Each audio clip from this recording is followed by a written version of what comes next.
Hey, what's going on everyone, and welcome to this quick tips tutorial where we'll be looking at 3 very simple but effective ways to improve your videos. So let's jump straight into it.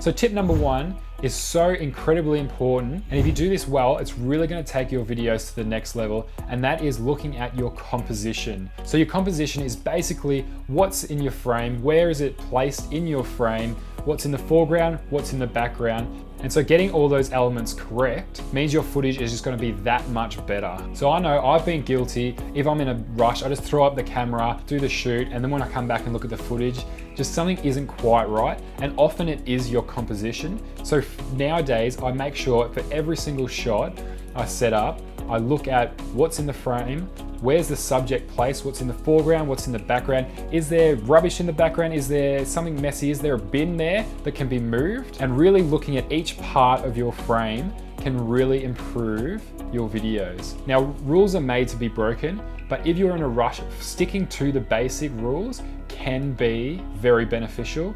So following something like the rule of thirds is so important in getting your framing and composition correct. If you look at this shot here, you can see where the subject is positioned. Rather than being right smack bang in the middle, he's framed on the left third, so he's looking off camera with the most room. So you want to keep your subject looking off camera where all the space is, so there's not much behind the subject, so there's quite a lot in front of the subject, and that just helps make your subject not feel cramped in the frame, and it's a lot more pleasing to the eye. So to help with your composition and following the rule of thirds, a lot of cameras these days actually allow you to have a grid option to show where the actual thirds are. So putting that on is incredibly helpful, even if it's just as a reminder to always remember about what's in your frame. All right, so tip number 2. Now, I don't know if this is the official name for it, but this is just what I've called it, and that is dirtying the frame. So basically, all that means is you're gonna have a foreground object to give the shot a lot more depth. Now, this can be done in like this shot with the fence, or this one with the baseball, or you can really find anything.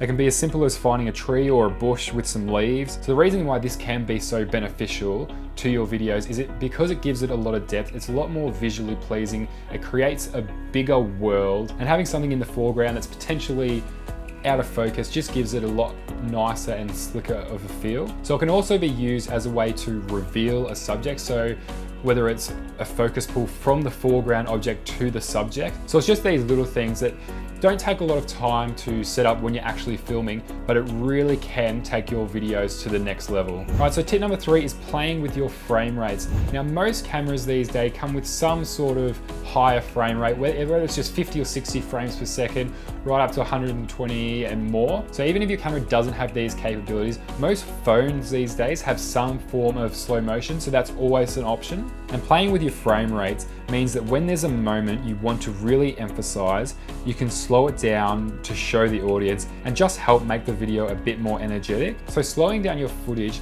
can help smooth out a lot of your shots. So if you're shooting handheld, you'll notice that you can get a lot of little micro jitters. So slowing down that footage just means that it's a lot harder to see those micro jitters. It also gives you an option to really speed ramp your footage. So starting off nice and slow, then speeding it right up and then slowing it back down. It can help give your video that energy. So if you do want to learn how to speed ramp, I've got a tutorial linked below which will show you all the techniques that you need to know.